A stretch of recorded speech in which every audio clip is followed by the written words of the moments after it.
Help us level the playing field. Sign the parliamentary petition today to fuel the growth and fund the game.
Check, check, 1, 2. Testing, testing, 1, 2.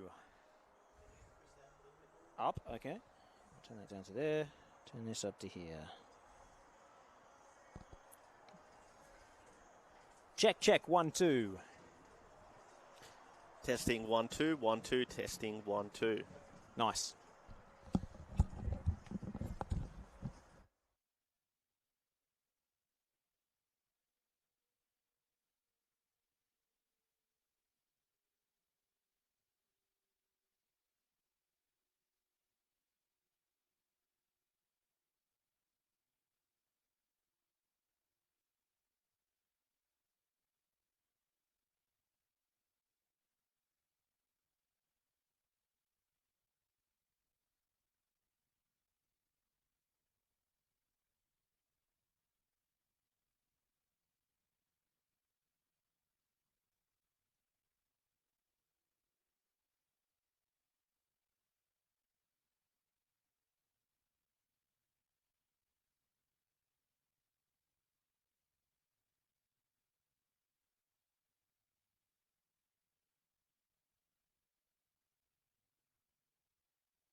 Good afternoon, ladies and gentlemen, and welcome to round 7 in Senol NPL Victoria. It is the Reggio Calabria club on a beautiful Saturday afternoon with showers clearing in Melbourne's inner north.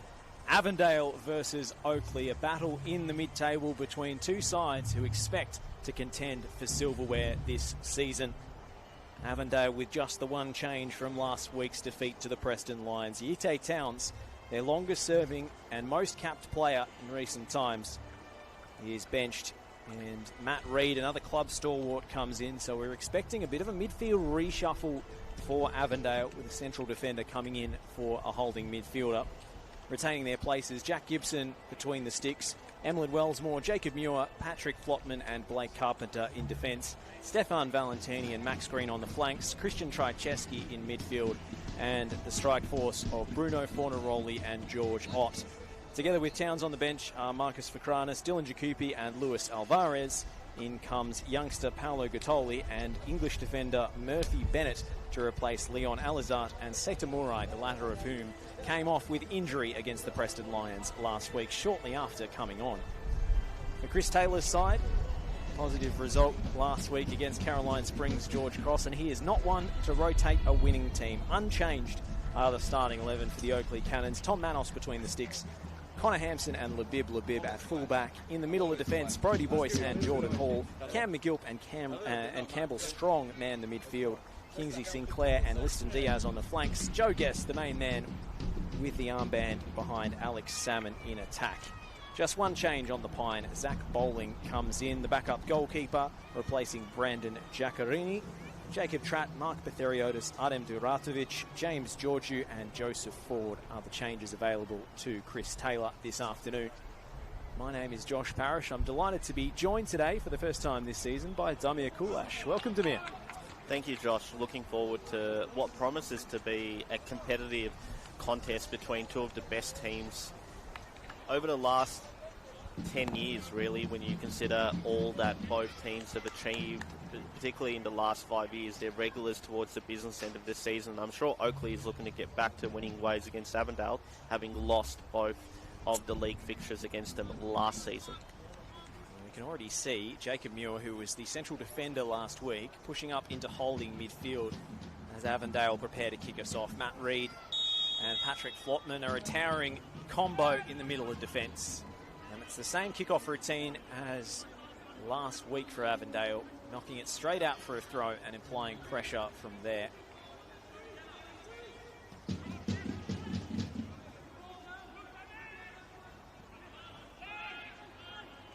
Operating with his back to goal, Fornaroli snapping into a tackle against Boyce early on.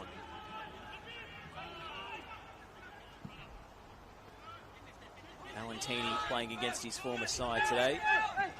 Just the one season for the Oakley Cannons in which he lifted the title. But returning to Avenger Park, his long-term home in NPL Victoria.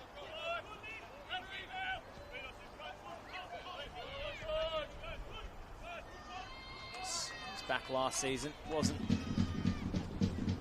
season he'd hoped for, with a few injury absences.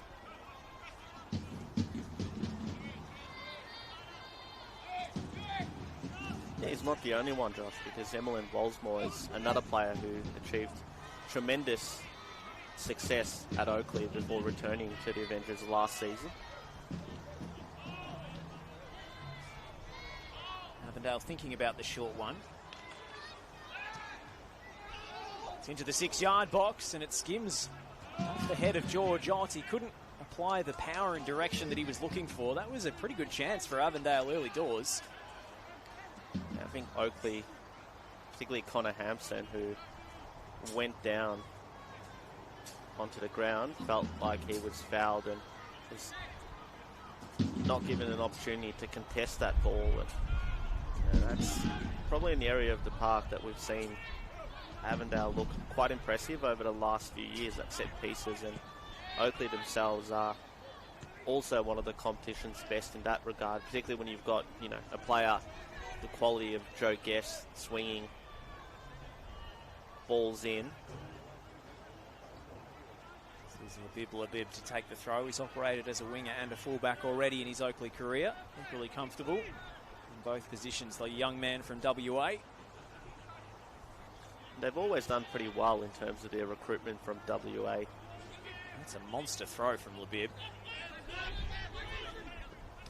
Diaz attempting something spectacular against his former side. And Diaz goes for goal from range, but it's well blocked by Wellsmore. Lovely layoff from Fornaroli. Trycheski will feed it forwards. Otts twisting and turning and fouled, surely. It was by Connor Hampson. The restart blocked. Avondale wants a booking. Bit of gamesmanship from Oakley there, preventing Avondale from taking the quick free kick. Yeah, usually see those punished with yellow card, but Michael Liaris didn't think that there was any infringement there from Oakley's part, or if there was, that it's manageable via just a stern word. Hesitant to bring out the yellow ticket early doors. Carpenter's floated ball. Kicked away by Jordan Hall. Diaz will head only as far as Jacob Muir on the halfway line. You can see Alex Salmon making a beeline. The Avondale goalkeeper, Jack Gibson, there. Oh, and a thundering challenge from Boyce on Trycheski. He played the ball and sent the man flying in the process. There was plenty in that. And Trycheski still down. Have a look at that one. It's a heavy fall. Yeah, he got to the ball first, but yeah, a lot of force in that challenge, that's for sure. Trycheski on the receiving end of it, and good to see him back up on his feet. Muir fires it into the feet of Fornaroli, who knocked it onto Valentini, whether intentional or otherwise. Wellsmore just has his heels clipped by Liston Diaz. Josh, having done Avondale's game last week against Preston and listening to your match analysis on the NPL Victoria pod, Jacob Muir, an unsurprising change into the starting 11? I think somebody needs to mark Joe Guest. They're playing this almost 4-2-4 system that Avondale deployed against Preston. While it was impressive at times, and they had a lot of run on the flanks, there's no one picking up Guest in the pocket. You're going to be in for a bad time. He is the most dangerous attacking player in this competition by a wide margin. The reigning gold medalist. 15 goals and 13 assists last season. Unbelievable production. Second top scorer in the league from attacking midfield. And no player even came close to the amount of assists. A lot of those would have been dead balls, but even so, nearest competition on 8. Yoki Tower of Heidelberg and Daniel Clark from Dandenong Thunder. Yeah, the only disappointment for Oakley in regards to Joe Guest's season last campaign is that sort of tailed off towards the end and didn't find his best form, and neither did the team as a whole, which sure they're looking to change this season. You look at the team once again, you look at the players on the bench, players yet to come back, Joe Knowles. It's, again, most of the players who aren't in the starting 11 could easily be starters for most other teams in this league. It's a deeper squad this season, and with a fully fit and firing Alex Salmon, who was walking wounded for a lot of last year. It's a dynamic combination. He hasn't really exploded in terms of goals. 2 so far this season, so not quite, but yet to see one player streak away in the Golden Boot race. Maki Petrados currently atop the standings. You were in attendance at Kingston Heath last night, Tamir. Impressive signing for Bentley Greens. A couple have been penalties, of course. Yeah, most definitely. He was a player that we saw a bit of in the back end of the 2022 season for Heidelberg United alongside his brother Costa. Of course, both of them are younger brothers of former Socceroo Dimi Petrados, and so obviously Maki has reunited with George Katsakis this season and has proved to be an inspired signing so far. Excellent work from Otts. Max Green looking for Carpenter, who's very frustrated with the lack of service. Labib the other way. Oakley fly forward through Kingsley Sinclair, picking out Guest. A lovely take. A tight spin and 3 blue shirts surround him straight away. Sinclair driving it in low. And then a curling long-range strike as well off target from Campbell Strong. That's the danger that Oakley possess. Even on a slightly bigger pitch than their home deck of Jack Edwards Reserve, they can go from end to end in a flash.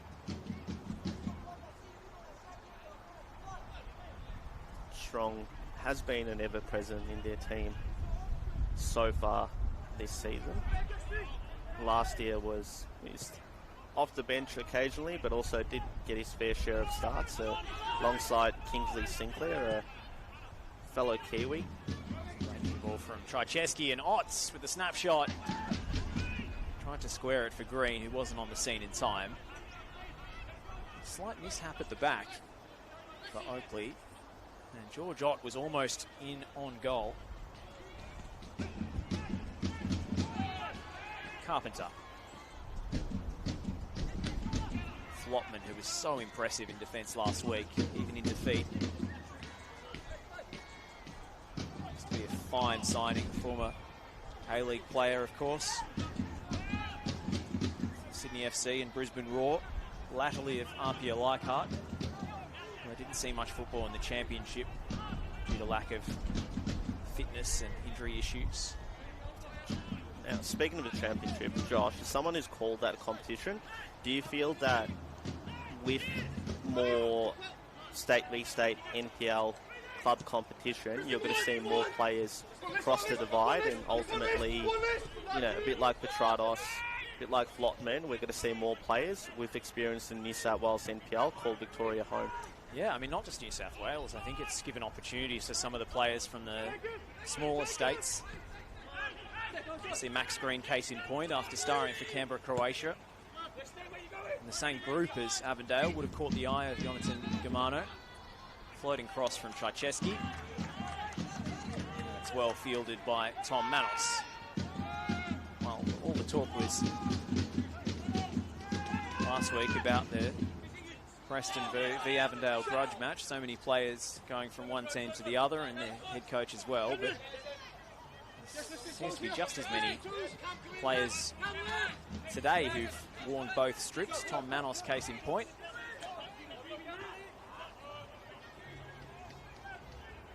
Diaz, Wellsmore.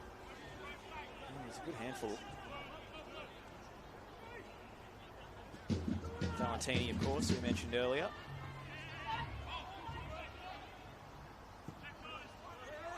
Driven across the deck by Carpenter. Tchaikovsky. Wellsmore. Tidy work from the Kiwi. And Tchaikovsky rather telegraphs his intentions. Oh, lovely touch from Connor Hampson. Very clever. And a little layoff from Salmon. He's cut out. Nice idea, though. Guest winning it back. Relentless pressure from the Oakley captain, as always. This is Alex Salmon checking inside onto his right, and Kingsley Sinclair had created a little bit of separation there at the back post, but Alex Salmon couldn't pick out his teammate. Ultimately, just a bit too high and wide for Sinclair there, who, as you mentioned, did so well to get himself into that attacking opportunity, and had Salmon been a bit more precise there, would have ultimately, you'd imagine, led to a shot on goal from the Kiwi, who has good memories of this ground. If memory serves me correct, he scored the sealer in that 2024 semi-final, romping really from Oakley against Avondale. I think they came into that contest the underdogs, but they were anything but that on that day. Yeah, that was a comprehensive victory. Oakley timing their run to the championship just as they did in 2022. Their recent record at Avenger Park.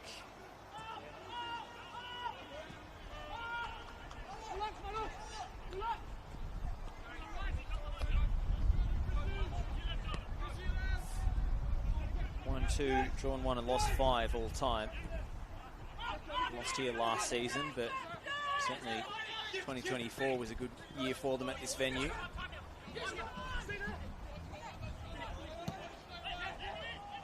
Joe Guest has 4 goals in his last 5 appearances against Avondale, so he'll be the key man to stop today. Now Trzaskowski has a problem. Stemming from that earlier challenge from Brodie Boyce. And that will be a hammer blow for Avondale if he can't continue. Yeah, he's arguably in their, top 2 most important players if you include Bruno Fornaroli in that. One of the league's outstanding attacking midfielders who, a bit like Guest, is a handful for any opposition defense to deal with. Really good at creating space for himself, great on the ball, very technical player, and the only thing you can say is perhaps good news for Avondale is that it doesn't appear to be anything that serious, even if he does come off, because he is back up on his feet. He's in the trusted hands of Avondale physio Daniel Haddad, who has had a pretty eventful last month with the part of the significant Aussie contingent on the bench for the Philippines women's national team at the Asian Cup, and congratulations to them for qualifying for next year's FIFA Women's World Cup in Brazil.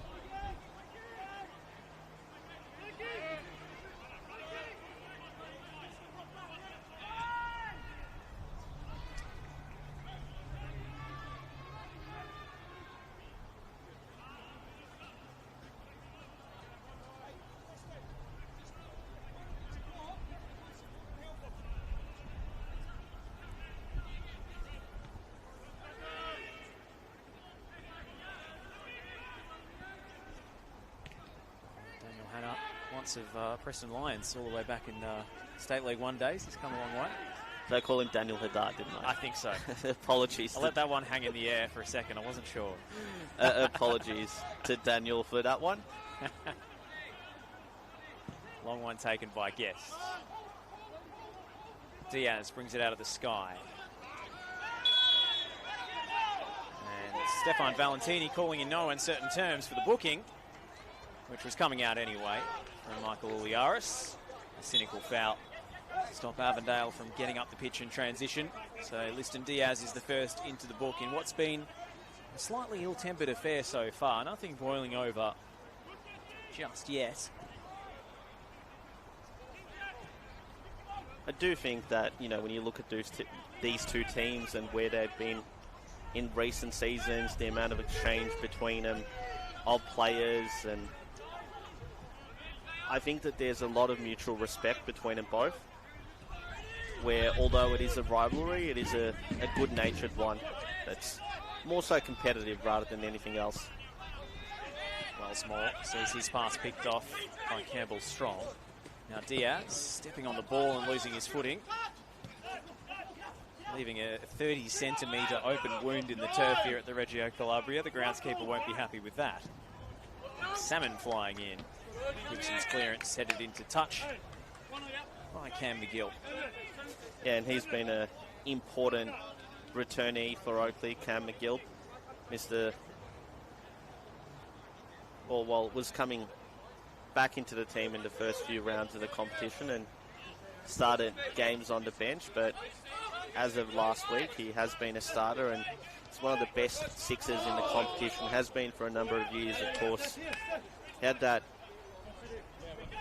quite credentialed partnership with Ollie Kubalay in the Oakley midfield a few seasons ago, which was probably the competition's best. I mean, the competition does have plenty of good midfield pairings, but still think it's difficult to top that one if you do an analysis of this sort of post-COVID 2020s NPL Victoria decade so far. 2 championships.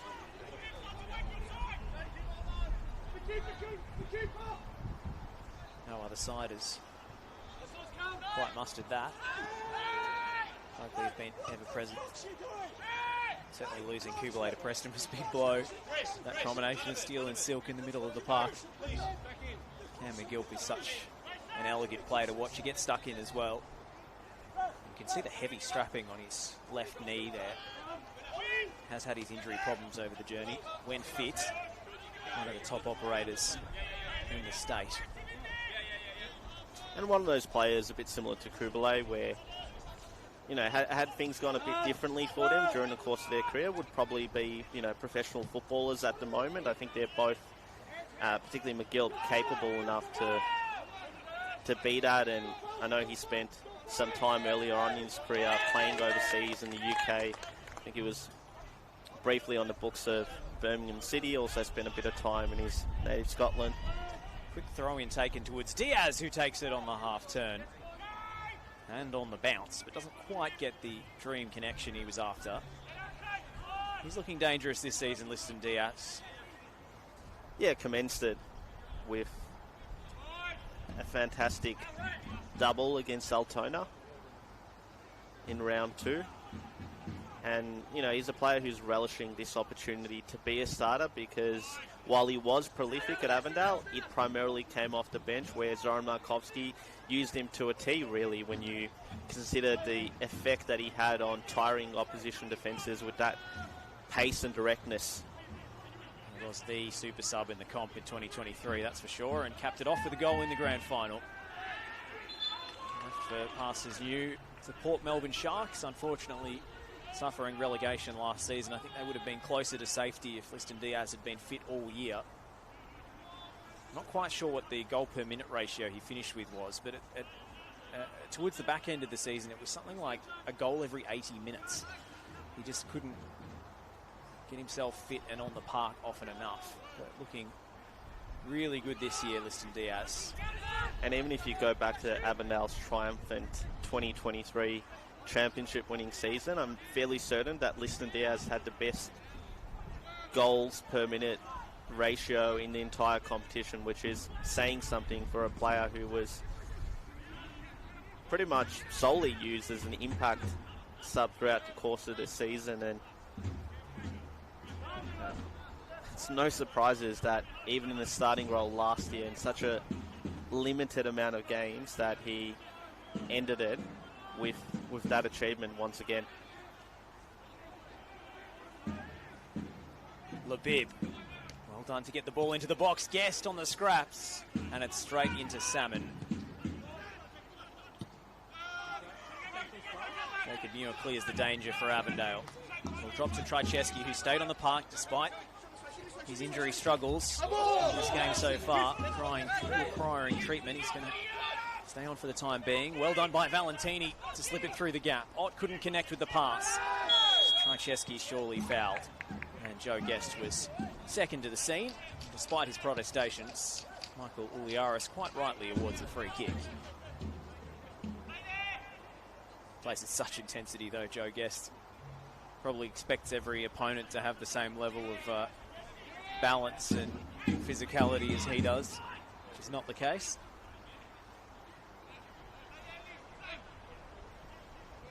And I think if he isn't already, he's stay with play for a second. Carpenter's going to go for goal here. Oh, an audacious try from Carpenter. Fornaroli. Now Valentini thumps it straight into the defender, and now back heel from Diaz. Back the other way from Oakley. End-to-end action here at Avenger Park.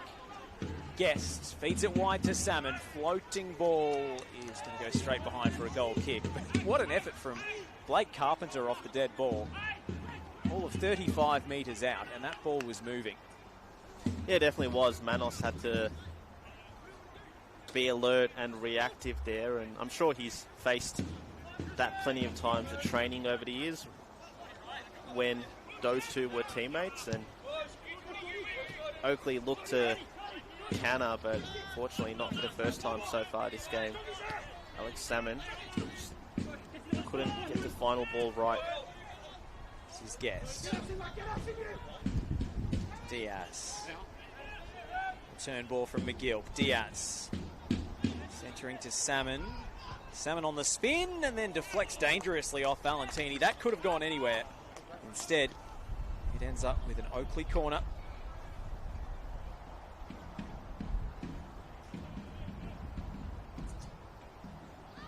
I think it'll be a busy afternoon for this Avondale defence, and keen to see how a player like Flotman that comes in with plenty of pedigree performs against one of the best attacking teams in NPL Victoria.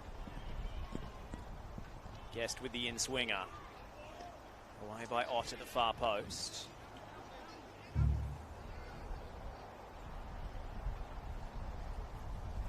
It's going to be Sinclair over to take the corner on the left-hand side. Scored last week against Caroline Springs George Cross, the Swiss Army knife, the Oakley Cannons. Any position, Kingsley Sinclair's got it covered. Both fullback, central midfield, and now on the wing today. Into the near post, Fornaroli doing his defensive duties.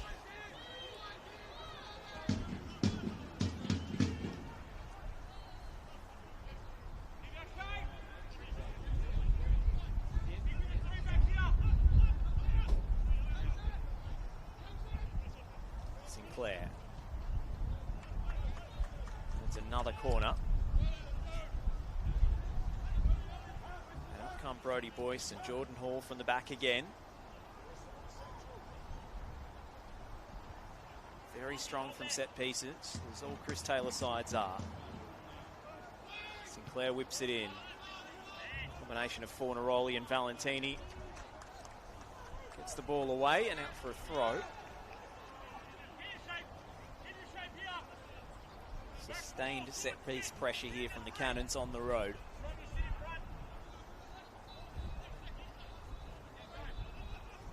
Guest. Back to Hampson. McGilp.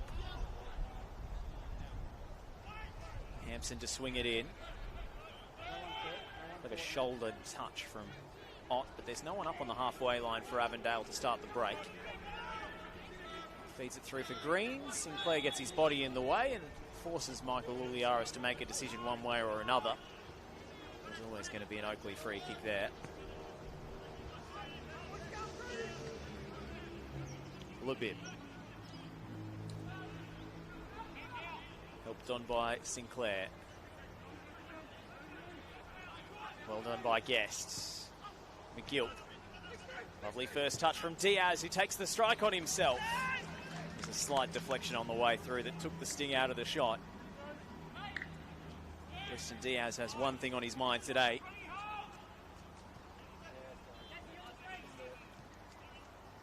It's always an important question whenever a player is playing against his former club, but do you reckon he'll celebrate if he I think he scores? Will absolutely celebrate if he scores. He scored against Avondale before. It was a penalty for Port Melbourne.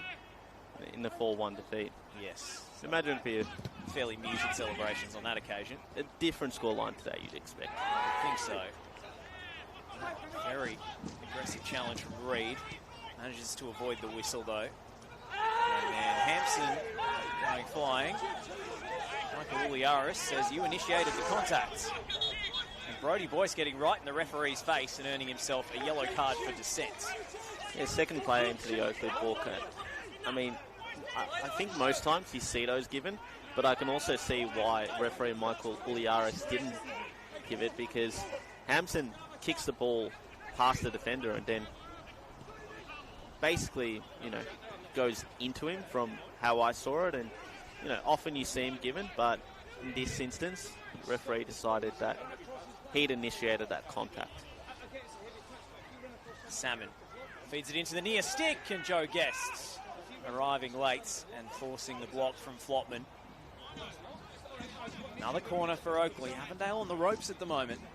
It's an impressive challenge there from Flotman, because when you've got a player of Joe Guest's quality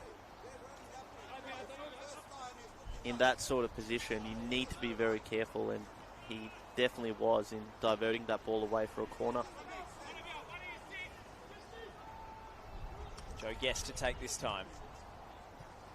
Swinger from the Oakley captain. Can't beat the first man yet again. McGill. flailing for it on the deck. It's come off Fornaroli, and then a flag up against Joe Guest, who was definitely standing in offside position. Now, Josh, if you were doing sort of power rankings at the start of this season for best players in this competition, would Joe Guest, Bruno Fornaroli been your top two? I think so. Although, given how Fornaroli's performed so far, I think some of it's been to do with the way Avondale have deployed him and getting that strike partnership with George Ott to function properly. But I don't think we've seen the best of him just yet.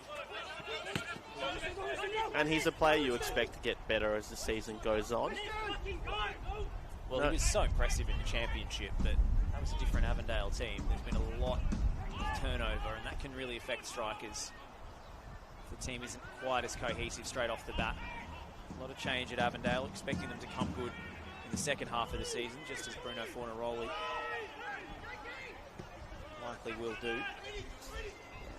A lot easier when you've got players like Amir Abdallah and Luca Tavia playing alongside you. Ball couldn't clear it. Brody Boyce can. Salmon arriving to win it for Oakley. McGill was felled by Muir and didn't appreciate it.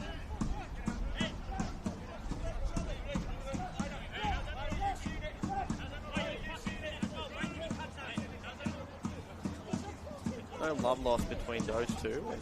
I think a few of the Oakley players, most notably Jordan Hall, asking referee Michael Liaris why he hasn't gone into his pocket for that one, given that he has already for the yellows issued out to the two Oakley players in Diaz and Boyce, the latter of those being for dissent. McGill could easily have gone into the book himself for his reaction. Would have been yellow cards all round.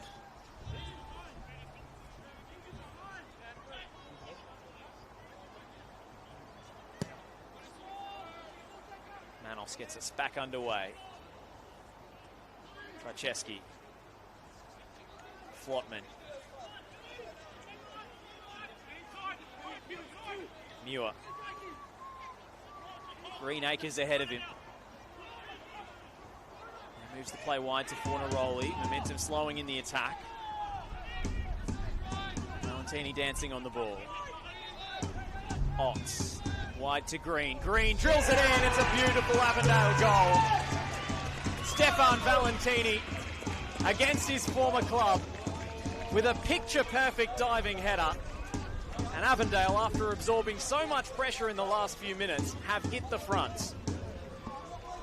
Tremendous ball in there from Max Green, who is really coming into his own after a slow start to this season, but you can see exactly why Avondale made the decision to bring him across from Canberra, Croatia in the off-season, and his pinpoint perfect ball finds Stefan Valentini, who gets in behind Brody Boyce and gives Avondale an opener against a run of play, you'd have to say, largely Josh Parrish. Well, they started strongly, Avondale, and then they absorbed a few waves of pressure from Oakley.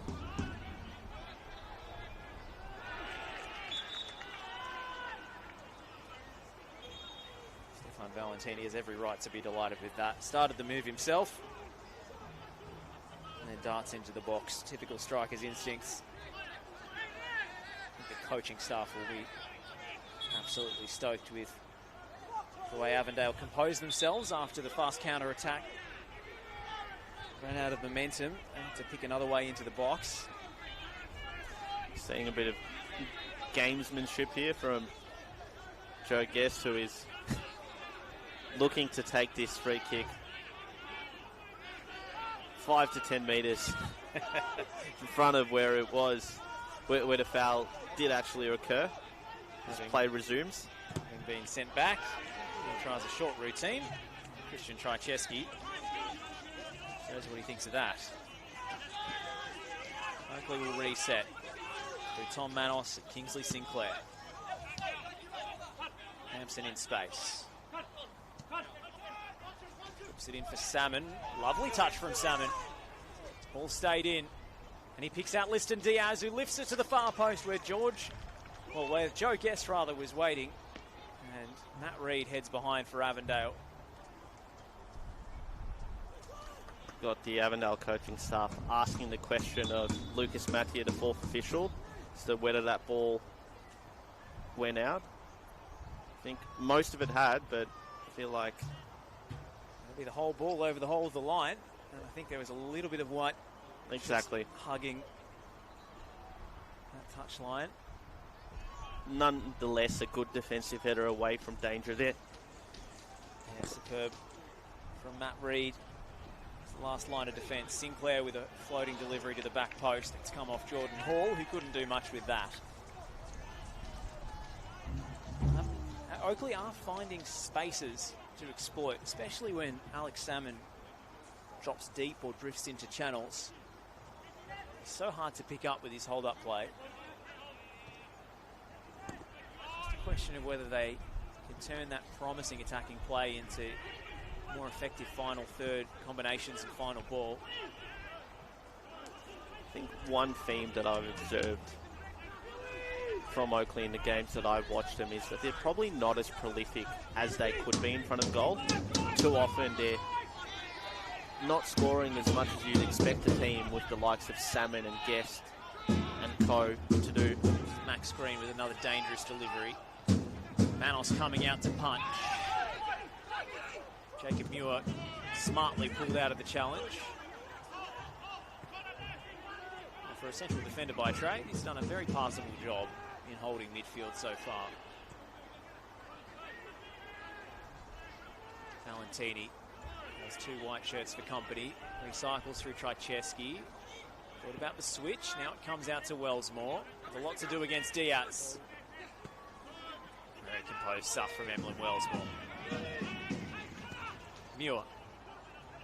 Brings the play to Valentini, whose left foot isn't quite as reliable as his right. Let's see why.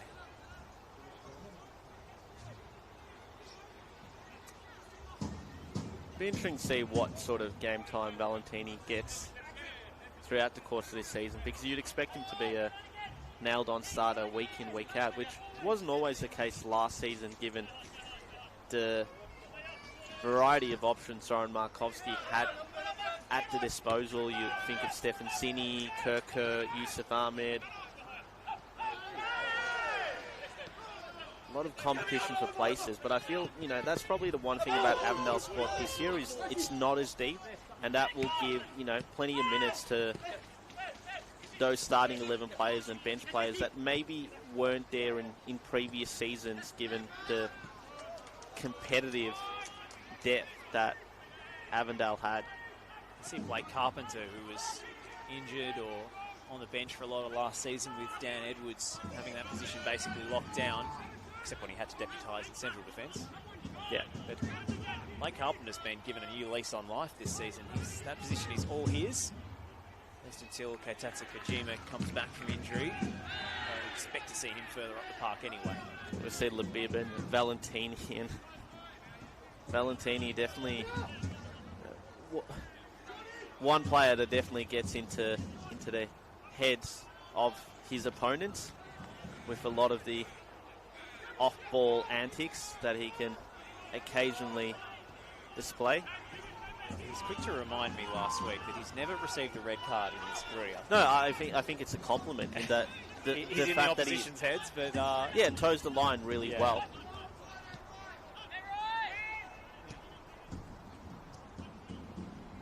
Lovely ball from Diaz. Really smart idea, but Guest couldn't reel it in. Boyce. That is silky stuff from Fornaroli, taking that out of the sky. Little break for Trycheski. It just takes too long over the pass. Not enough on it for George Ott. Both players shrugging their shoulders. Strong. Labib. Flick does eventually find Kingsley Sinclair. Labib. Strong.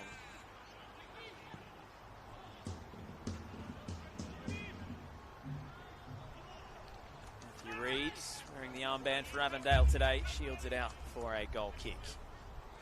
If I'm not mistaken, I believe Matt Reid is currently Avondale's longest serving player. Seen a lot of change with that club over the last 6 months, but I think Yite Towns came before him. yes, you're right, because longest serving player currently on the pitch. Yes. It's probably the qualifier that I should have used, but yes, Yite Towns has been with Avondale since 2016, if memory serves me correctly. Certainly does. Of course, a Tasmanian who started his career down in his hometown of Launceston. Wellsmore. Fornaroli. Sliding in for Green, who has a go from the angle. Couldn't keep his shot down.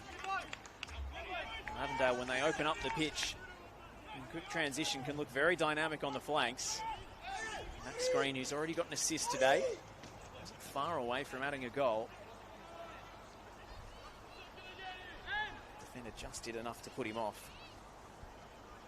Connor Hampson getting across and sliding in front of him.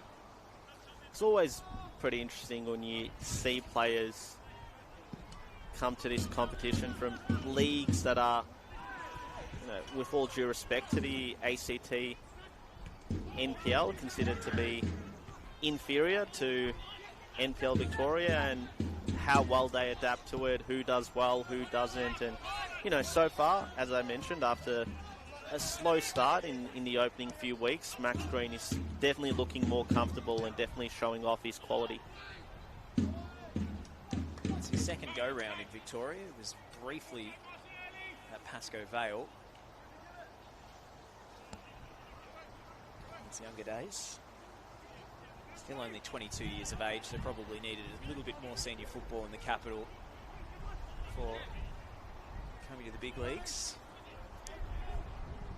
And Pascoe Vale, a club that was known during the NPL era of recruiting players from Canberra. Wellsmore. Showed too much of it to Hampson, who slides in brilliantly to intercept.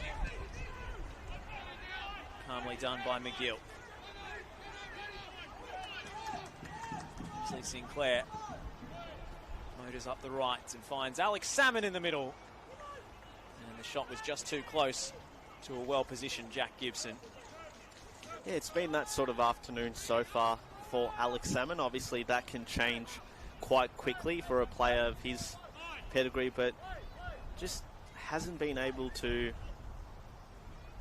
hit the ball as well as he would have liked, or find his teammates as accurately as you'd expect a player of his high standards. It's curious because he's making all the same runs, doing all the same things he usually does, but just looking a bit of clinicality or lethal touch in front of goal. Valentini, though.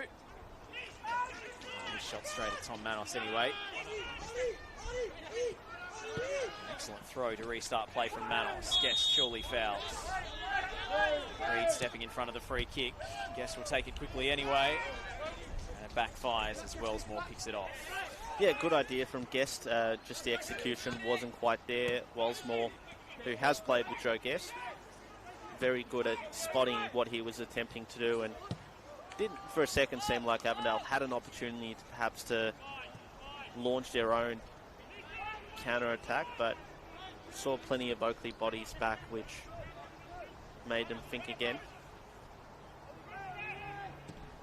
They've got this three-man defensive axis in front of their goal, so even as Oakley take up promising attacking positions, got Flotman, Reid and Jacob Muir in the way. Especially given the scoreline now, it's going to be interesting to see if Oakley can eventually break Avondale down. But it's been an open game so far. You feel as if the scoring is definitely not done.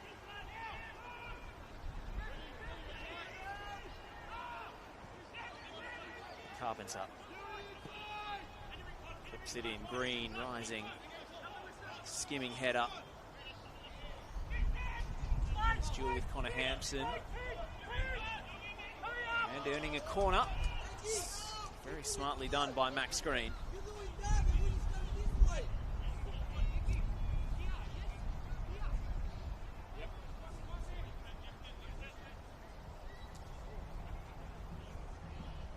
Yeah, so far it hasn't been Avondale's best performance of the season, but they're doing well to not only take the lead, but also to command it and to put plenty of pressure on Oakley as they go in search of this second goal. It's going to be an in-swinger from Carpenter. Tchaikovsky the short option.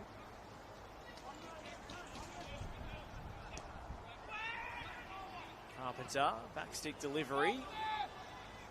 Audacious attempt from Valentini, but even for him that was too acrobatic. Compliment Avondale on their brilliant new media facilities. This is a better view of Avenger Park than we've ever had before. A lot of streams interrupted by the afternoon sun.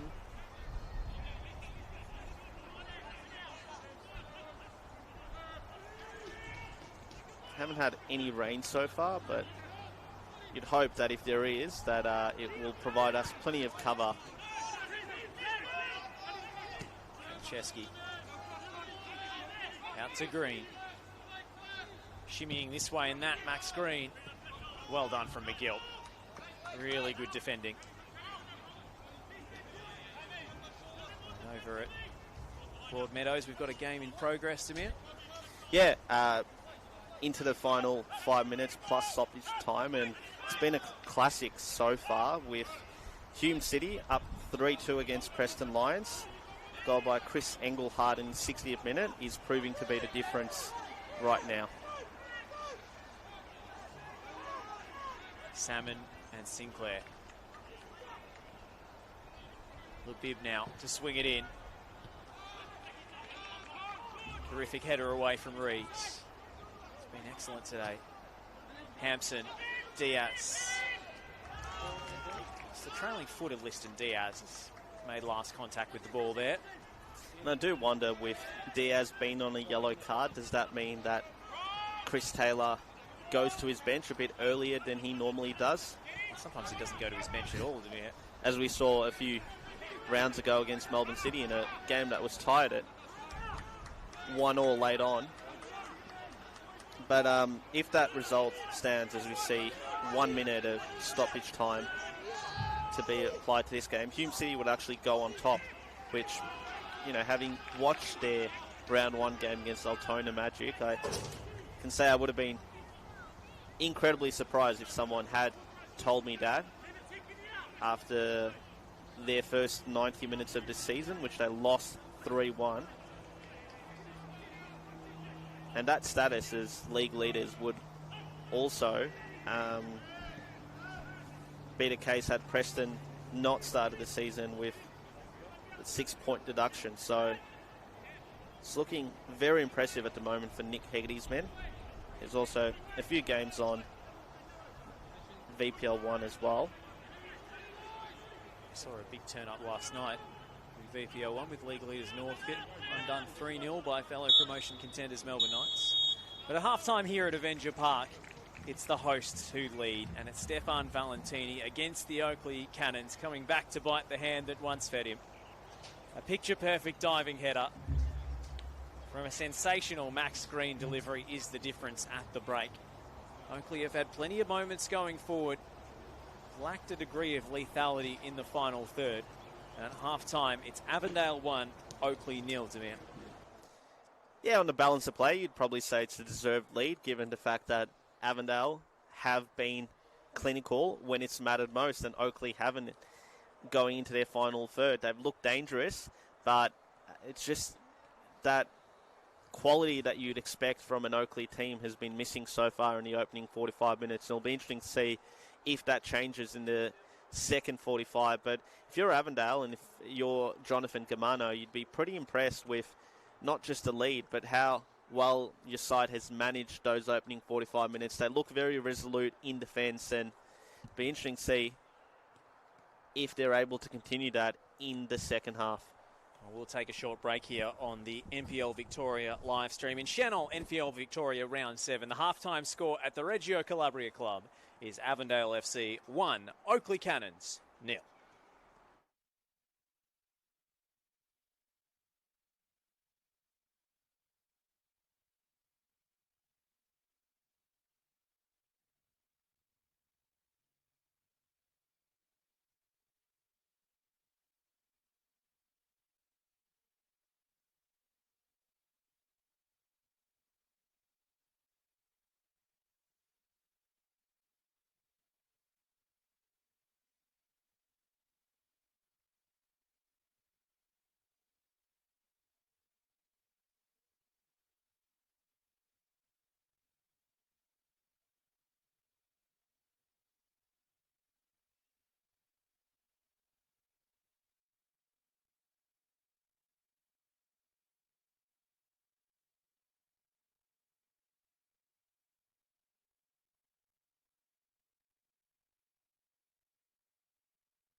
So ideally, it should be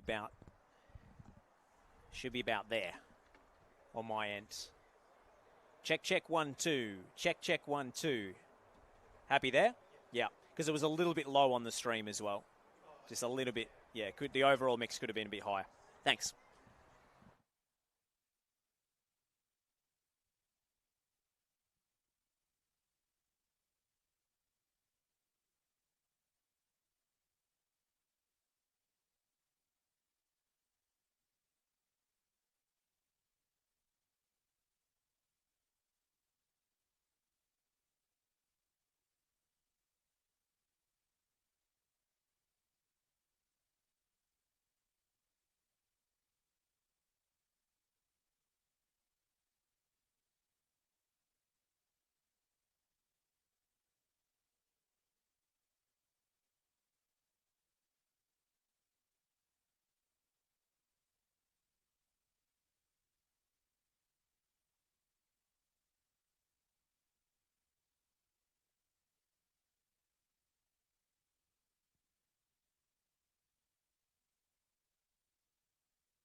Welcome back to the Reggio Calabria Club Avenger Park on a Saturday afternoon in Senol NPL Victoria, round 7, where the halftime score is 1-0 in favour of the hosts Avondale over the Oakley Cannons.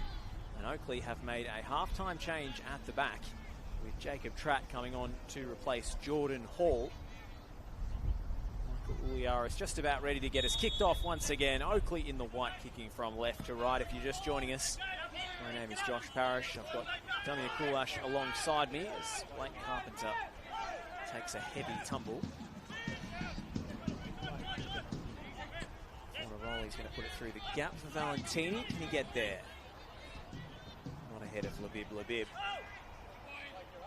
Oh, Damia, what do you make of that substitution?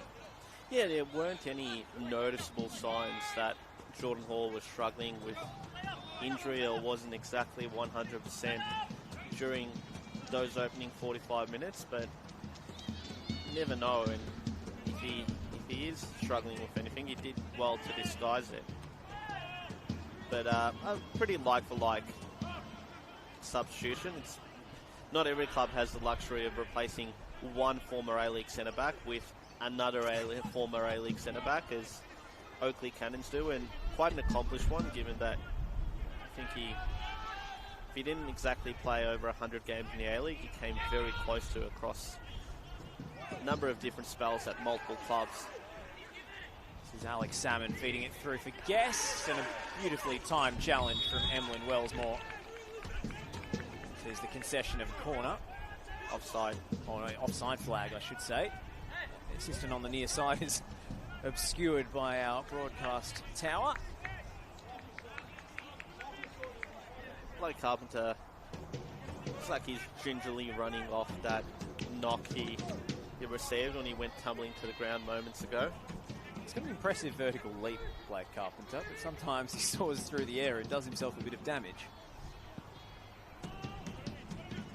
He's one of many players, or most players on the pitch right now, they come from interstate or overseas. Carpenter being a former Adelaide United youth team player who moved to Victoria back in 2019 when he joined Dandenong Thunder, and he's been here ever since. You're mentioning Jacob Tratt's A-League appearances. My count, 82. Impressive tally across multiple clubs. Big shout for handball against Labib there. Referee not interested. Right in front of fourth official Lucas Mattia as well. It's broken Avondale's way anyway. George Ott does brilliantly to ride the challenge. And picks a gap as well. Valentini to cut it back, and the flag was up against Stefan Valentini. Regardless, it was an impressive through ball from the number 9.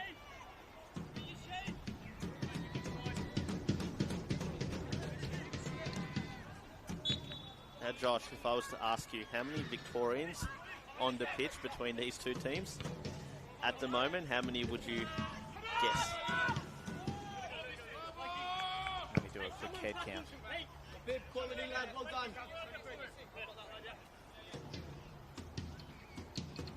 Say 3 or 4. 4 is the correct answer. McGill, Diaz, Reed, and Trycheski. The old Victoria tends to be the footballing mecca for interstate talent. Centre of the universe, as all things are pulled towards it anyway.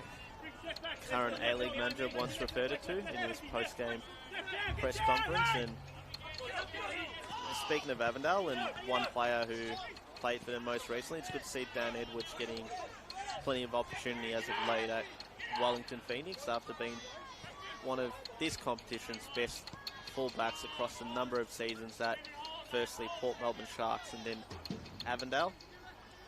Luca Tevere as well, who was excellent here for Avondale last season, getting plenty of first team football at Perth Glory.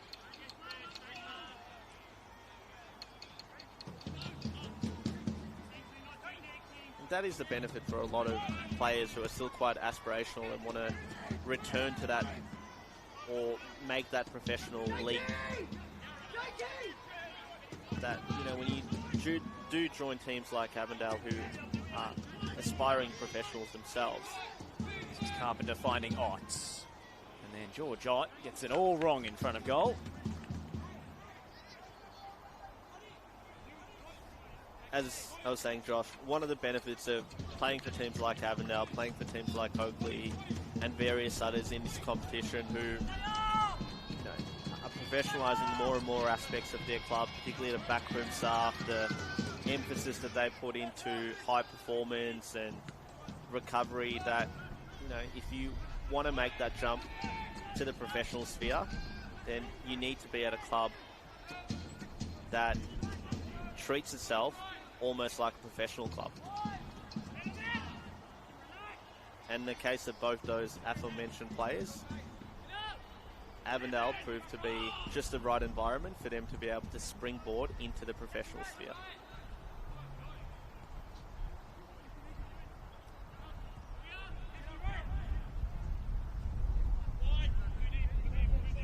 It's probably a difference to how things were done maybe 10, 15 years ago, where still the majority of the spending went towards just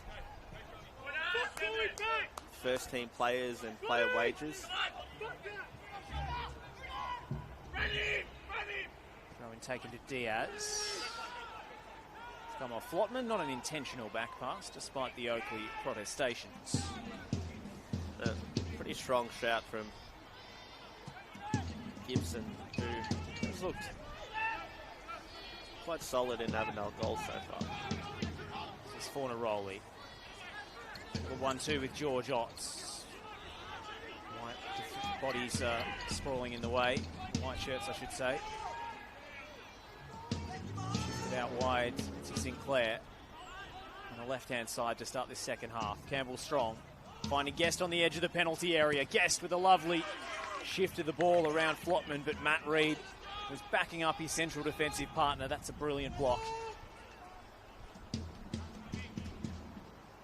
want to say Matt Reid, especially when Avondale have been under the pump, those last-ditch interventions has been mightily impressive today. He's a player who's overcome a lot of injury setbacks in recent years, and good to see him playing week in, week out once again. Sinclair's ball to the near post. Diaz going down rather optimistically. Sinclair to whip it in. It's a good ball too. Flotman in the way. Diaz! Oh! Incredible! Liston Diaz with a goal of his dreams. A volley out of nowhere. There was a question mark as to the offside flag, but it stayed down. And Liston Diaz has equalised against his former club with a top draw goal. And Josh, a tale of two players, Seth Valentini and Liston Diaz, two of the best attacking wide men in this competition, both scoring against their respective former teams today. And Diaz did really well there to adjust his body, half volley it into the back of the net with that looping strike which left Gibson with no chance. Such a clean hit. I was going to say it sat up well for him. It didn't sit up well for him at all. It was an awkward height. He's back pedalled in order to reposition his body. The flying challenge from Hampson draws the ire of Max Green and draws a yellow card from referee Michael Uliaris. If memory serves me correct, he's the third Oakley player to find himself in Michael Uliaris' notebook after goal scorer Diaz and Brodie Boyce. They're racking up the bookings, Oakley, but they have their equaliser. It's a somewhat muted celebration from Liston Diaz. Not sure if it was out of respect or just frustration that they hadn't equalised earlier in the game and probably just copped a spray off their manager. Hit it wide by George Otts. Matt Reid was on the scene as well. Neither could get clean purchase. Yeah, I think they sort of got in each other's way there, George Ott and Matt Reid. It's a brilliant ball in from Carpenter. we mentioned Reed being a player who's relishing the opportunity to play week in, week out. I think Blake Carpenter, as you mentioned in the first half, would be another one of those players because, again, he'd be a starter at pretty much every other club in the league, but last year only found himself making 9 league appearances. Valentini. Still Stefan Valentini. Sees his shot charge down. Wellsmore. Crisp pass into the feet of Trycheski. Fornaroli with the spectacular. He got up high. It was more of a pass than a shot. And there wasn't a blue shirt in the right spot to turn it home. It's an audacious attempt from Fornaroli, but we have seen him score that kind of goal at an A-League level. If I recall correctly, a few seasons ago against the Newcastle Jets when he was playing for Melbourne Victory, I think he ended up getting 4 on that day. Including a Rabona. The right foot behind the left leg. Valentini making a nuisance of himself again. Still one for Melbourne City against Perth Glory as well, back in his heyday. He's had a couple of attempts in Avondale colours. McGill.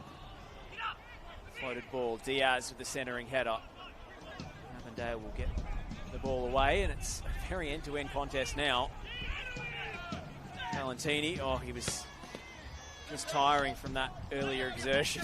Had to spring into life all of a sudden. Sloppy stuff from Avondale to turn it over, really. Alex Salmon has been quiet today. Joe Guest, who's been anything but losing his footing. It's been a frustrating afternoon for him, but Oakley are well and truly in the shout of turning this around completely.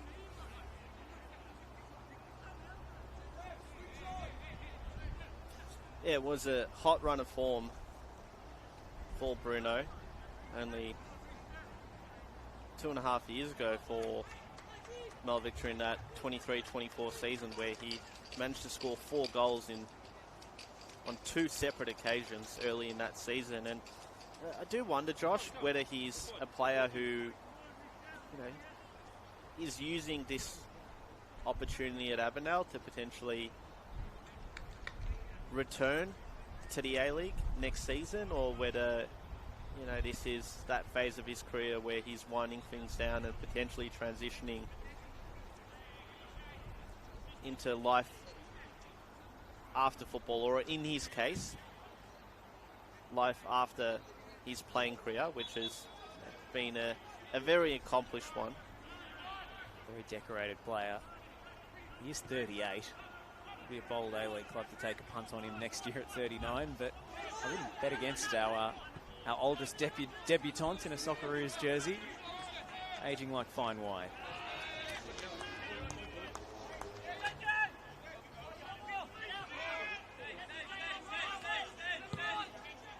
Flotman exchanging passes with Carpenter.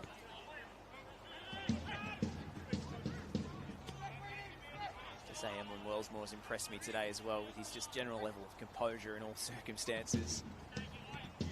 Yeah, it tends to be Mr. Consistency for Avondale, one of the best fullbacks in the competition, and like his compatriot before him, Dan Edwards, sort of surprised. Stay with players. Fornaroli feeds it through. Manos was quickly out off his line to stymie the efforts of Max Green. Surprised not to see him making that step up, because not only is he consistent, but in terms of attacking fullbacks, he's definitely one of the best ones outside the A-League. Guest losing his footing, and he was clipped by Christian Trycheski, I think. I think Muir has to be careful there, because Brody Boyce got a yellow card in the first half for, at least from a visual standpoint, similar remonstrations. Not sure what he did say, but got right into the referee's face there, arguing that decision, which I think ultimately was the right one. Guest lost his balance as a result of being fouled.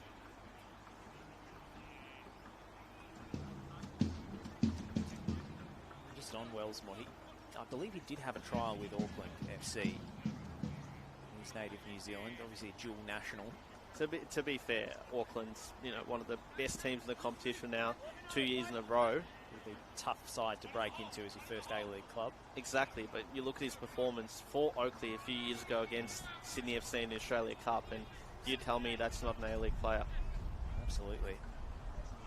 It's going to be Guest and Salmon over the free kick. Chance for Oakley to take the lead. Potentially something special brewing here, Josh. Joe Guest, a master of the dead ball. Alex Salmon, a wily goal scorer.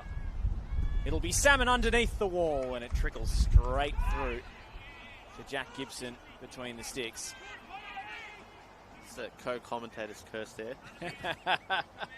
It was anything but special, that attempt from Salmon, who, has had a patchy day at best. Definitely not. Dare I say, Demir, he's been swimming upstream. Clever. Highbrow parachute. Strong. Oh, Reid was sliding in and missed everything. A bit reckless from Matt Reid, but he didn't actually make contact with Alex Salmon. Yeah, one of those ones where the attacking player does really well to avoid the challenge and then is rewarded by the ball running out of play and not having enough space as a result of a challenge, which, had he made contact, would have been an illegal one. But, it's good to see the game so evenly poised as we enter into the final 30 minutes. And after a slow start, it's really come to life, particularly in the last 10 or so minutes, helped, of course, by that Diaz equalizer. Muir. Pass to no one in particular. It's where he expected Stefan Valentini to be rather than where he was. Fourth goal of the season for Liston Diaz. Scoring a brace against Altona in round 2 and then adding another one in that 1-1 draw against Melbourne City in round 4.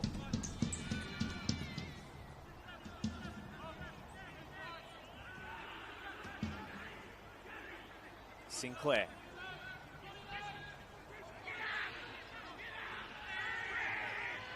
Has he clipped there, Kingsley Sinclair? Referee not interested.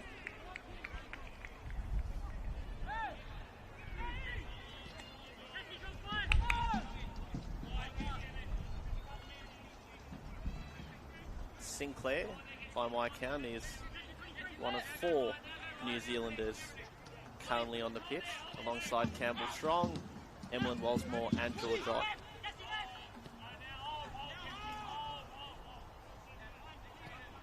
It's including the dual nationals and Campbell Strong with an English background as well.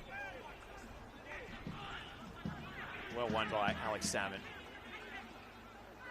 Well anticipated. And Salmon is around Trycheski, still going. Alex Salmon to the byline, but again it's Matt Reid, Avondale's last line of defence, who stands in their way. Impressive there from Reid. There was a touch of physicality to it, but all within limits, and showed his experience there in stopping a marauding Salmon from spawning something into life.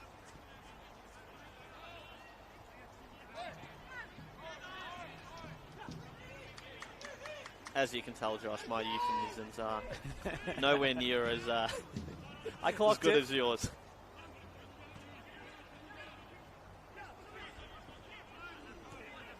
I was trying to think of something involving a Grizzly Bear and Matt Reid, but it didn't quite occur to me in time. Flotman, meanwhile. Carpenter. Brody Boyce hooks it away. Trycheski. Deft touch around McGill. Now Valentini trying to just set it for Bruno Fornaroli. It was Sinclair getting back, and he's such an industrious player, Kingsley Sinclair. Every coach would love to have a footballer like him. He's so versatile and so hard-working.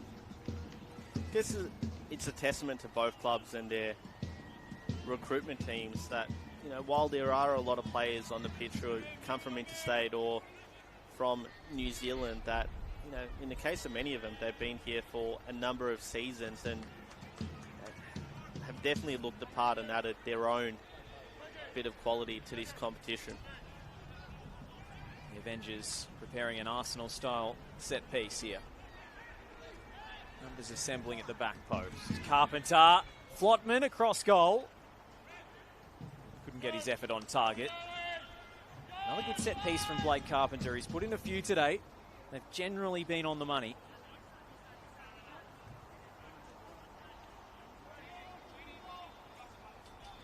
I'm sure he's one player who would appear quite high on the GPS data post-game, given the amount of work he has to do across both flanks, but also go across field to take set pieces.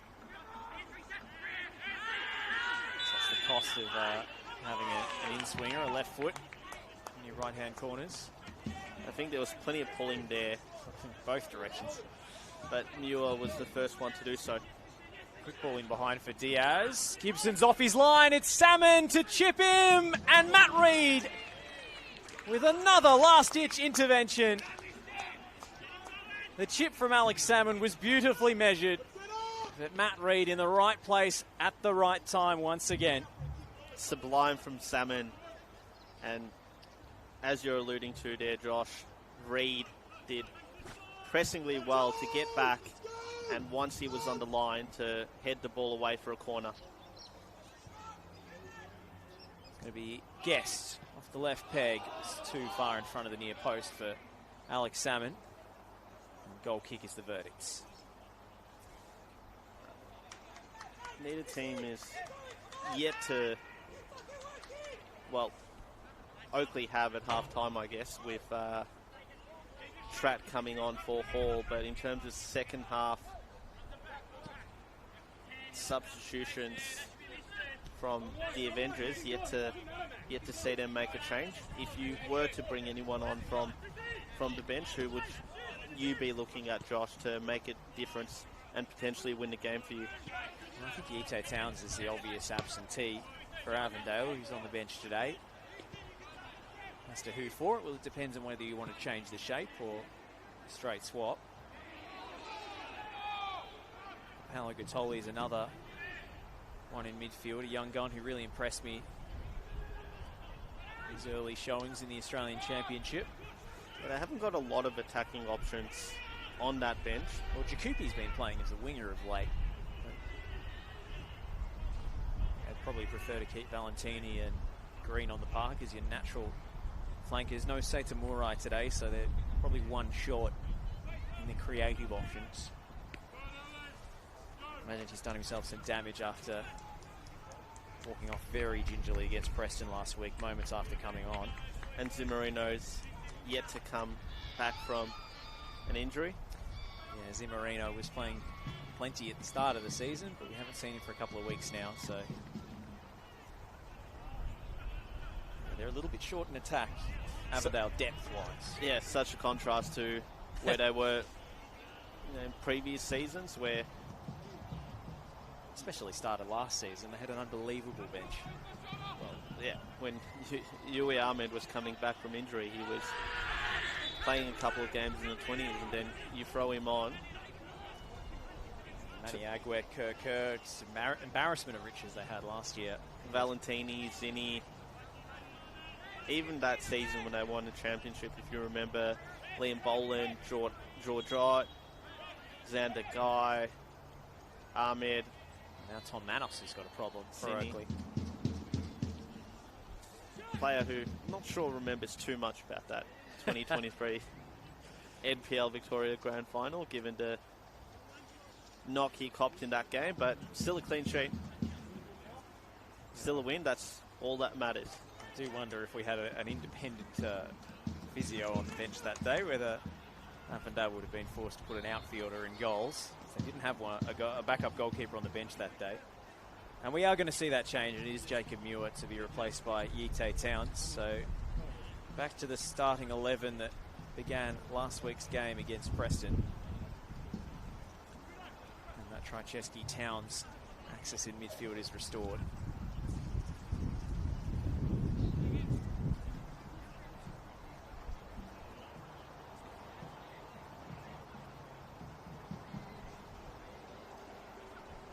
For Oakley, number of attacking options.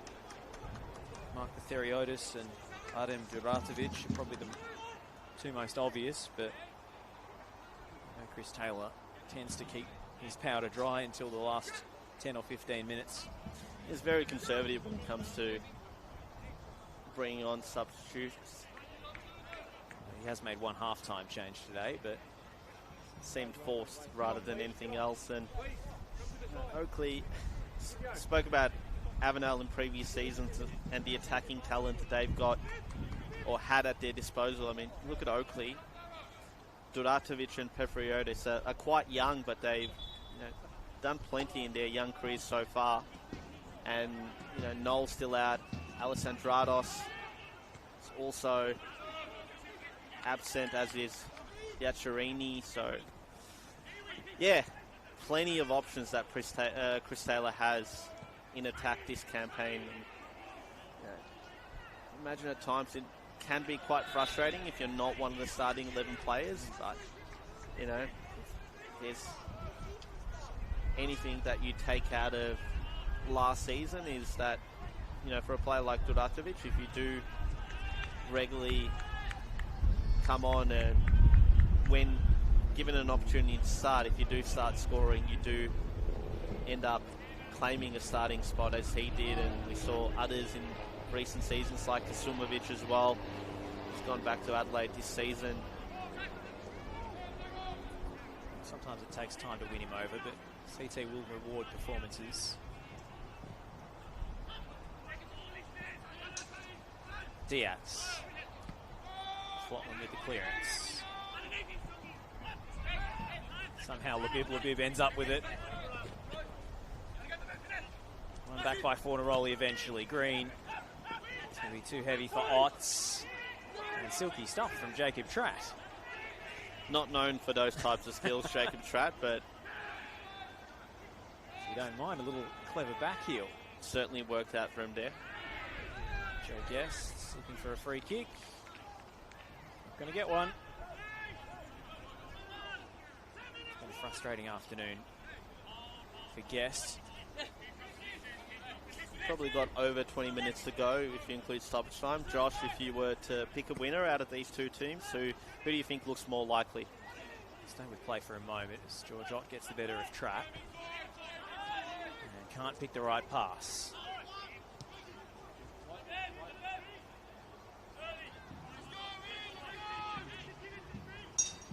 I would probably say Oakley, given they've had slightly more than momentum in the second half, but Avondale have just defended their last line so well. Matt Reid and co have stood up tall when necessary, kept Avondale in the game. And as we saw in the first half, Avondale can definitely hurt you even when they're playing against the run of play, really. Well, they're potentially a really lethal transition team, the way they're set up this season. Hampson floats one high to the back post. Carpenter will see it out for a throw. Really nothing in this game at the moment. It's really on a knife edge as we approach the final 15-20 minutes. Probably say if I was to pick a winner between these two, I'd say Oakley, just because of the attacking options that they have the ability to not only bring off the bench, but I imagine that Joe Guest will have a moment. See if George Ott can have a moment here. Bursting through, taking too many touches though. Trycheski, almost convincing from Manos. Was down with injury a few moments ago.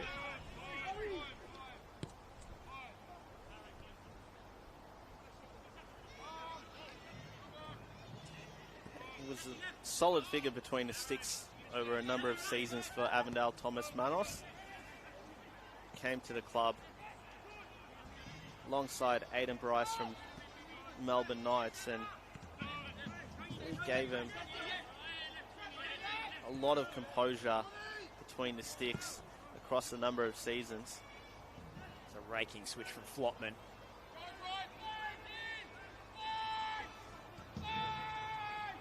Valentini coughs it up. And Sinclair buys the throw off Wellsmore. It's still, I still do a double take watching Tom Manos line up for a different club. It hasn't quite sunk in that he's left Avondale. It seems such a fixture there. I would have said that about a few other players who've departed in the off-season as well, though.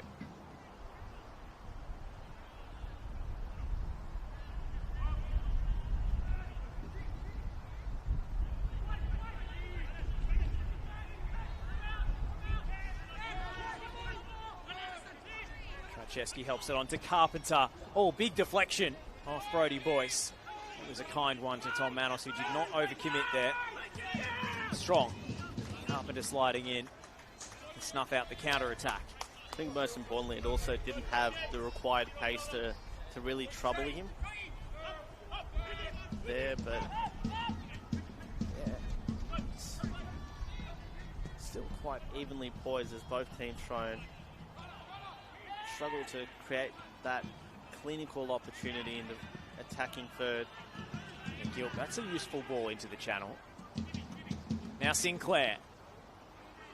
Deep cross from Sinclair. And playing Carpenter. Again, so good in the air. Through size especially. Heads behind for another corner. What can Joe Guest produce? Jacob Trapp, a real threat off set pieces in this second half.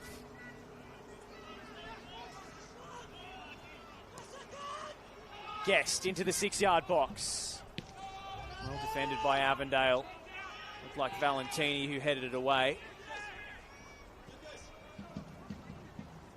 Diaz slings it in. Flopman away from danger. McGilt was winding up for the half volley there. Yite Towns, the substitute, cleans things up. Brodie Boyce back the other way, showing Carpenter a clean pair of heels. And now fainting past Green. Cut back to the top of the box for Guest. Clever little clip and a hopeful stumble from Alex Salmon, who wasn't really appealing in truth. Only by Trats. Oakley have got all the momentum, all the field position, but they just haven't been able to get those final third combinations working today with any degree of consistency. Strong. Guest. Turn ball to Campbell. Strong. Whip another cross into the box. Well, Guest and Salmon were up in arms about the use of an arm. Brilliant slide tackle from Trapp, but he has to get on his bike again. Carpenter had Fornaroli ahead of him and couldn't pick him out. Kingsley Sinclair, really good anticipation from him. Important interception there from Sinclair. He's well out of position there as well. He's coming back to cover his team. He's playing on the left wing today. Yeah. I think he and Liston Diaz might swap over for a moment now. But you've seen Joe Guest spend a lot of time in the pocket as well. And one of the good things about this Oakley team is they're quite adaptable and have a number of players in midfield and attack that can play a number of different positions.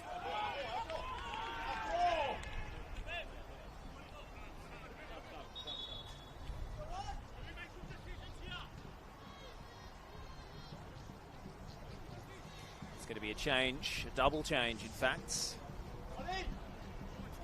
Paolo Gattoli and Dylan Jacupi to come on. Stefan Valentini's gone off on the far side, and as has George Ott. So a reshuffle. Looks like back to a lone striker for Avondale, with Gattoli joining the midfield three and Jacupi on the right.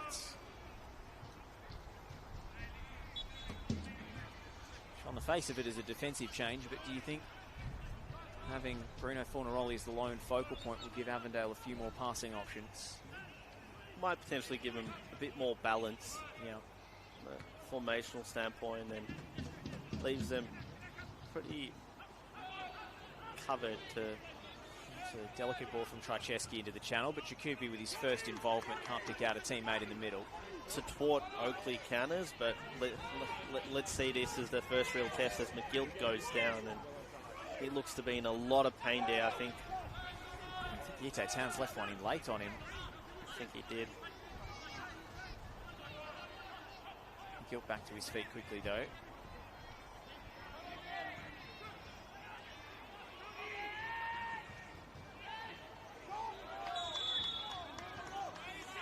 I know he likes, and Towns has become the first Avondale player to go in to the referee's notebook today.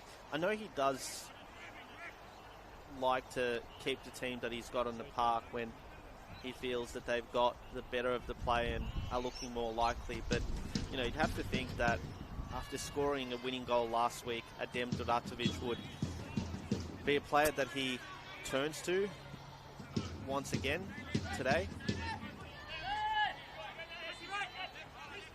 He's scored a couple of times already this season off the bench.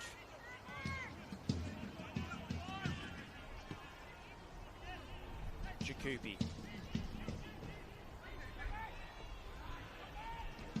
Told with the youngster getting stuck in. Wellsmore. It's just so calm and composed every time.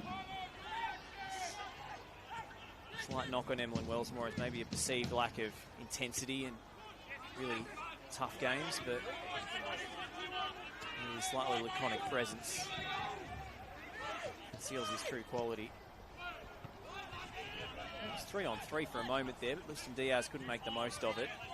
Pretty static movement in the front line from Oakley. Carpenter. It's a glorious pick out. Trajewski with his eyes up. Christian Trajewski to the back stick. Fornaroli's touch took it away from Green.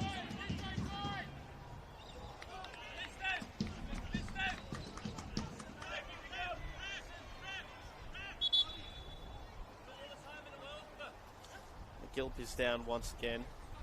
Do wonder if he's still feeling the effects of that challenge minutes ago from Yite Towns that saw the Avondale midfielder go into the book. As we said, a physio called on from Oakley to treat McGill.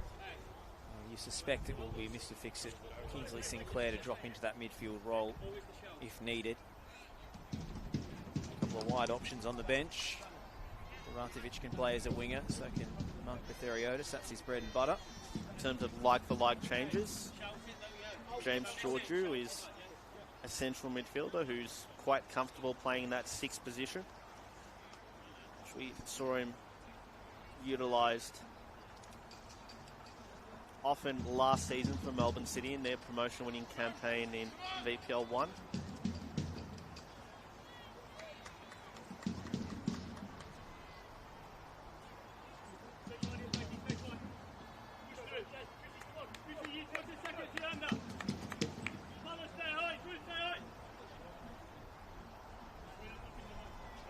Duratovic from the looks of things. He's stripped off and ready. So we imagine Sinclair will need to cover. Holding midfield once again. That is the change.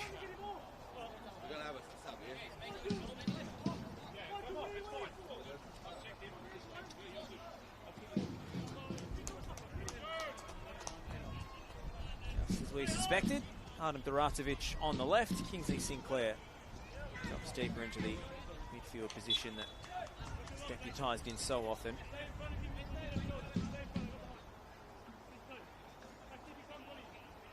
Long up the line from Labib. Salmon. Guest heads down. Towns. Salmon and Joe Guest getting in each other's way for a moment, but now they regain possession for Oakley. This game's still there to be won for either side. Labib up the line and into touch. 6 minutes plus a chunky portion of stoppage time with all the injuries we've had. Will this game have a winner? A bit of an anticlimax if we didn't see another goal. But also wouldn't be surprising given the state of play in the competition at this moment, there doesn't appear to be a lot of urgency from any of the big dogs really to perhaps get out and but also get out and establish a considerable lead at the top of the competition ladder. There's been, you know, a number of drop points from the big guns, the expected big guns, whether it's, you know, Preston Lions today and in previous weeks, or He's fallen a rollie. Ball had trickled over the touchline. or your Oakleys or your Heidelberg United. South Melbourne's situation has meant that, you know, in some games they've been able to turn it on and pick up the points, while others have been more of a grind and struggle with weakened teams as a result of their dual commitments across this competition and also the OFC Pro League. And that's why, you know, surprisingly, we find ourselves with Hume City and Bentley Greens as the current top two. No, South Melbourne might be able to change that if they beat Dandenong City on Tuesday evening. I think South Melbourne's RFC commitments have distorted the league to an extent. As have, you know, when you look at the ladder, yeah, there's Preston, not a team that has 7 points, given that they've won 4 times this season, but because of the deduction, that's exactly where they find themselves in as Avondale make a late change. Looks like Max Green has come off for Marcus Vakranis, so again, another change that probably suggests that they're pretty happy with a point. yeah, defensive change, but maybe 2 or 3 at the back. We'll see. Flotman floating into the 6-yard box, and Vakranis is the most likely target. Well played by Tom Manos. He hasn't received a lot of game time in the opening 7 rounds of the season. Avondale did switch to a back 3 late against Preston Winton. They were actually chasing the game. Got the wing backs really high.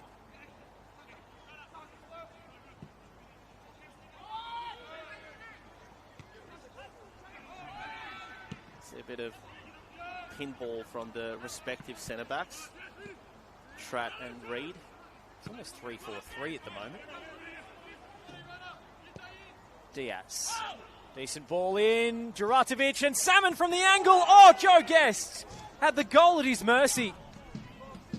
How on earth has the reigning gold medalist missed that one? He came at him very quickly, Demir.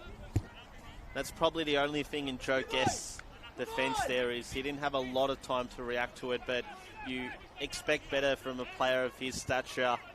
I did mention that Joe Guest was going to have a moment. Didn't expect it to be one that's probably more likely to find itself in the end of season blooper reels. It's a completely unguarded net. It was fired across at pace by Salmon.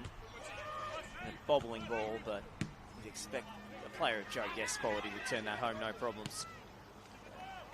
Would have scored quite high on the XG charts, that opportunity. Absolutely. Have to get our stats man Maxi on that after the game. Analyst here at Avondale. Sinclair finding Salmon. Another chance. Salmon off the outside of the boot, and it trickles wide. Oh, Oakley with 2 opportunities in quick succession, and really they should have turned this game on its head. Yeah, definitely the more difficult of those 2 opportunities there from Salmon, who did well to create that opportunity for himself. And I think once again you're seeing a more direct approach from Oakley with Juratovic coming onto the field. He's been a live wire so far, involved there once again. Avondale did score against the run of play in the first half. Can they do it again? Towns. Trajewski. He's done beautifully there. Did Boyce get a piece of him? It's on a yellow card as well. Well, he's got to be careful, doesn't he? I feel Oliaris took a long look at that one before blowing his whistle. He was maybe waiting for a potential advantage.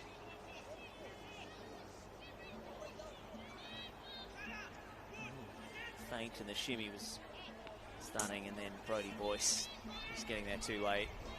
Cindo's given a second yellows before, Josh. We're fortunate to remain on the park, and just goes to reinforce the importance of not picking up cheap bookings like you did in the first half, forward descent. You always leave yourself vulnerable to referee sending you off for a foul like that, as Fornaroli looks to create his own moment of magic. This could be Avondale's chance to take home all the marbles.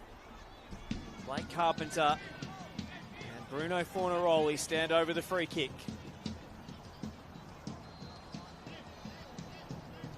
Is there some 90th minute magic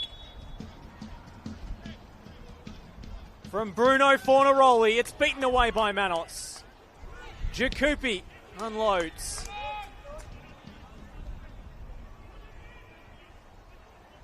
Fornaroli went keeper side, just as he did against Green Gully at this venue a few weeks ago. Couldn't get the better of Manos. Towns, Gattoli, clever from Gattoli. Wellsmore couldn't help it on. Now the Cannons could be away in transition. It's 3-on-3 here. Towns trying to get back. Diaz out wide to Guest, clips inside onto his left and drags the shot wide of the target. Chance after chance for Oakley, and they cannot convert. Very surprising last two attacking moments for Joe Guest. We see Thomas Manos urge his team to get back into their defensive shape, not to give Avondale any opportunities as nabbing a late winner. Carpenter.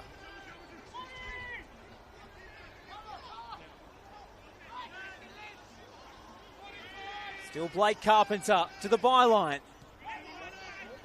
Tough to pick out a teammate from there. Reeves.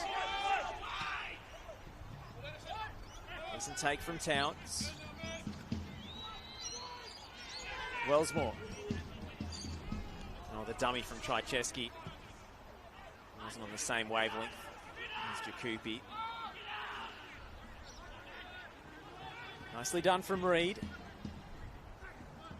Vikranis forward to Wellsmore.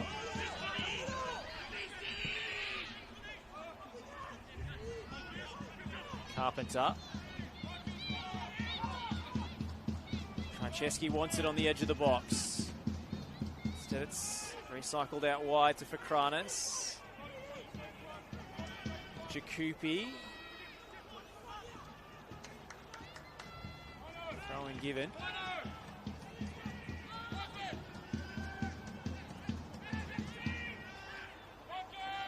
Gattoli.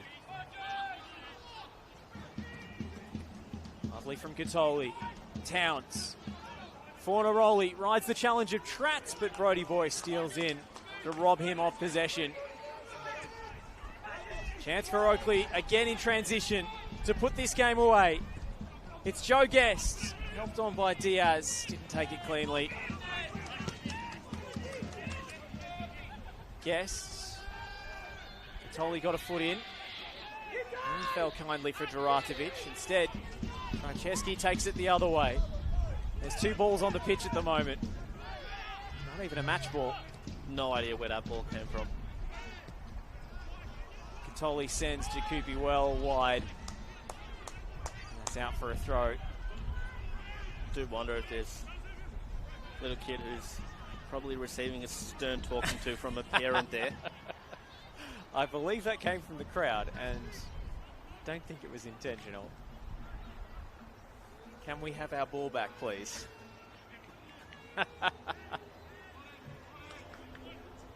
Sure it wasn't an Oakley supporter trying to disrupt the Avondale counter-attack. Well, we saw a Sydney United fan try that in the championship.